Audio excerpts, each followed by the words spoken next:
എല്ലാവർക്കും എൻ്റെ പുതിയ വീഡിയോയിലേക്ക് സ്വാഗതം. ഈ വീഡിയോയിൽ ഞാൻ പറയാൻ പോകുന്നത് നാം യാത്ര ചെയ്യുന്ന കാറുകളിലും അല്ലെങ്കിൽ വാഹനങ്ങളിലും ഒക്കെ ഇപ്പോൾ പലതരത്തിലുള്ള ഡിജിറ്റൽ ഡിസ്പ്ലേ സാധാരണമാണ്. അപ്പോൾ ഇൻഫർടൈൻമെൻറ്റ് സിസ്റ്റം അല്ലെങ്കിൽ പലതരം ഡിജിറ്റൽ കൺസോളുള്ള വളരെ വലുതായിട്ടും പലതരം നാവിഗേഷൻ മാത്രമല്ല പലതരം വീഡിയോ റെക്കോർഡിങ്, അതുപോലെ 360 ക്യാമറ, അതുപോലെ പല കാര്യങ്ങളും അതിൽ ചെയ്യാൻ പറ്റുന്നത് കൊണ്ട് തന്നെ ഈ ഡ്രൈവിങ്ങിനിടയ്ക്ക് ആളുകളുടെ ശ്രദ്ധ പതറിപ്പോകുന്നുണ്ട്.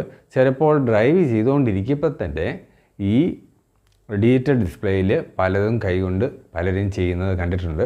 പ്രത്യേകിച്ചും ചെറിയ വഴി കൂടെയൊക്കെ പോകുമ്പോൾ വളരെ വേഗം കുറഞ്ഞ് ഈ ചില ഡ്രൈവേഴ്സ് പോകുന്നത് കാണാം.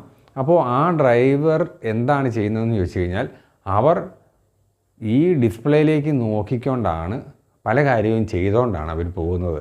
അപ്പോൾ നിങ്ങൾ ഓർക്കേണ്ട ഒരു കാര്യം, അത് സുരക്ഷാ വീഴ്ച തന്നെയാണ്. അതുകൊണ്ട് ഗവൺമെൻറ് അതിനെ നിയന്ത്രിക്കുന്ന നിയമം കൊണ്ടുവരുന്നു എന്ന് ഈ അടുത്തിടയ്ക്ക് പത്രത്തിൽ വായിച്ചു. അപ്പോൾ നാം ശ്രദ്ധിക്കേണ്ടത്, നാം യാത്ര തുടങ്ങുന്നതിന് മുൻപ് തന്നെ നിങ്ങൾക്ക് വേണ്ടിയ മ്യൂസിക് അല്ലെങ്കിൽ നിങ്ങൾക്ക് വേണ്ടിയ പല കാര്യങ്ങളും അത് സെറ്റ് ചെയ്ത് വെക്കുക. ഇനി ഇടയ്ക്ക് നിങ്ങൾക്ക് ഒരു മ്യൂസിക് കേൾക്കണം അല്ലെങ്കിൽ വേറെ എന്തെങ്കിലും കാര്യം ചെയ്യണം അല്ലെങ്കിൽ നാവിഗേഷൻ എന്തെങ്കിലും ചെയ്യണം എന്നുണ്ടെങ്കിൽ നിങ്ങൾ സൗകര്യപ്രദമായിട്ട് പാർക്ക് എവിടെയെങ്കിലും ചെയ്തതിന് ശേഷം അതെല്ലാം സെറ്റ് ചെയ്തതിന് ശേഷം പിന്നെയും യാത്ര തുടരുക.